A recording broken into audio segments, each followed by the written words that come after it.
Hello everyone. Welcome back to our channel Miles to Go. Today in this video we are going to see about day-to-day usage of verbs part 2.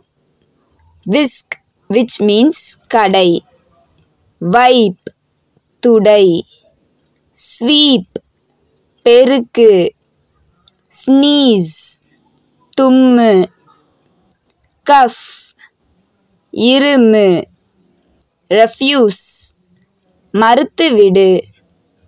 Worry, கவலைக்கொள். Injure, காயப்படுத்து. Contribute, பங்காகக் கொடு. Worship, வழிபடு. Thanks for watching. Please do like, share and subscribe for more videos.